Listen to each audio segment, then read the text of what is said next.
Les chutes du Niagara comptent parmi les plus grandes, les plus belles et les plus célèbres cascades au monde. Ils se composent d'un groupe de 3 chutes d'eau à l'extrémité sud de la gorge du Niagara, enjambant la frontière entre la province canadienne de l'Ontario et l'État américain du New York. Les chutes sont situées sur la rivière du Niagara et qui relie le lac Erie au lac Ontario.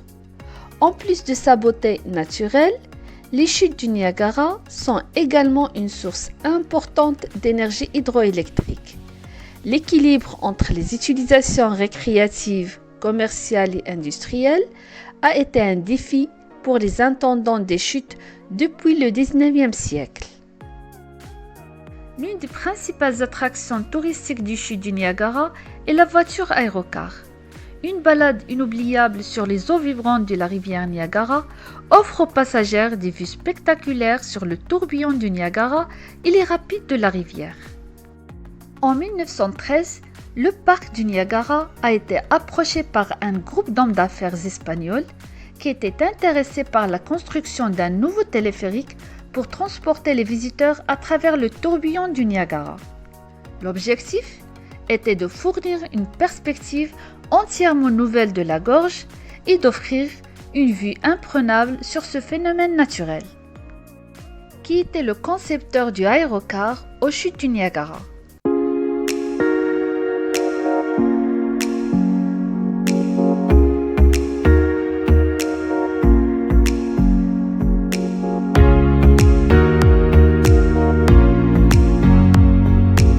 Le concepteur était Leonardo Torres Quevedo. C'est un ingénieur civil et mathématicien espagnol de la fin du 19e et du début du 20e siècle. Torres a été un pionnier dans le développement des machines de radiocommande et de calcul automatisé.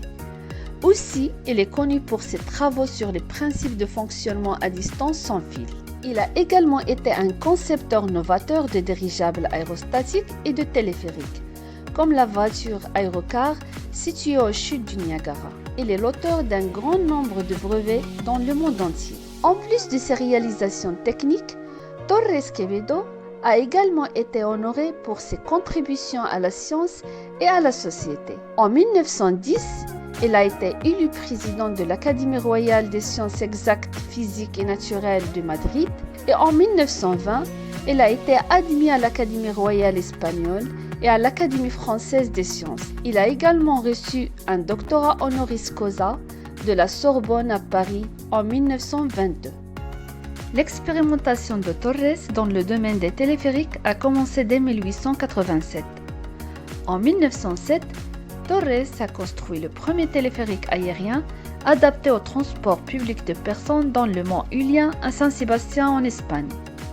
Le problème de la sécurité a été résolu au moyen d'un ingénieux système de câbles de support multiples. Cette conception a été très solide et résistait parfaitement à la rupture de l'un des câbles de support.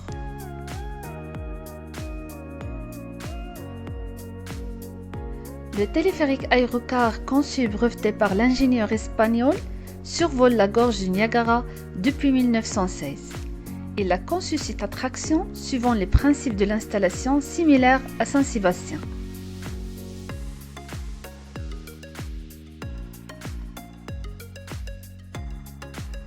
Bien qu'il voyage entre 2 points sur la rive canadienne, les passagers de ce téléphérique antique traversent dans chaque voyage 4 fois la frontière entre le Canada et les États-Unis en raison de la courbure de la rivière Niagara. La voiture aérienne pouvait accueillir jusqu'à 40 passagers à la fois et était suspendue à 76 mètres au-dessus de l'eau par une série de câbles en acier. La tension des lignes de câbles devait être maintenue par un contrepoids de 10 tonnes logé à son extrémité de pointe tension. La voiture est propulsée par un moteur électrique de 37 kW et se déplace à une vitesse d'environ 7 km/h. La construction a été commencée en 1915. Elle a été inaugurée le 8 août 1916.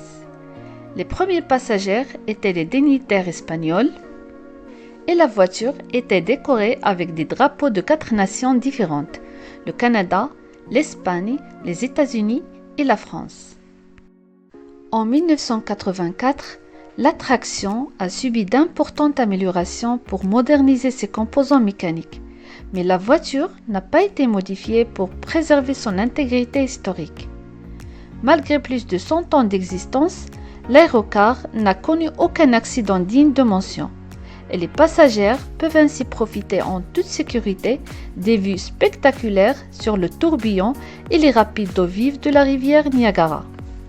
Leonardo Torres Quevedo a également travaillé sur la conception et la construction des dirigeables aérostatiques. Depuis 1902, il a développé un nouveau type de dirigeable avec un cadre interne de câbles flexibles qui donnerait au dirigeable une rigidité par le biais de la pression intérieure. En 1905, il a construit le premier dirigeable espagnol pour l'armée et depuis 1911, la collaboration a été commencée entre Torres et la société Astra France. Les dirigeables Astra Torres ont été largement utilisés pendant la Première Guerre mondiale, principalement pour la protection navale et l'inspection. Torres a également été un pionnier dans le domaine de la télécommande. En 1903, il a présenté le Télékino à l'Académie française des sciences. Le Télékino consistait à un robot qui exécutait des commandes transmises par des ondes électromagnétiques. Il a été breveté en France, en Espagne, en Grande-Bretagne et aux États-Unis.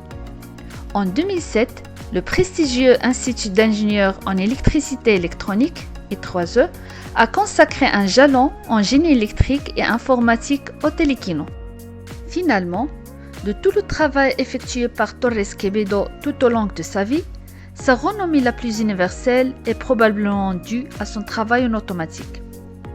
Il a apporté d'importantes contributions aux machines algébriques, les prédécesseurs des ordinateurs analogiques, et aux machines arithmétiques, les prédécesseurs des ordinateurs numériques modernes. En 1900, il a présenté à l'Académie française des sciences un rapport avec une solution théorique, générale et complète pour ces machines. Il a également construit des appareils électromécaniques capables de faire des calculs mathématiques.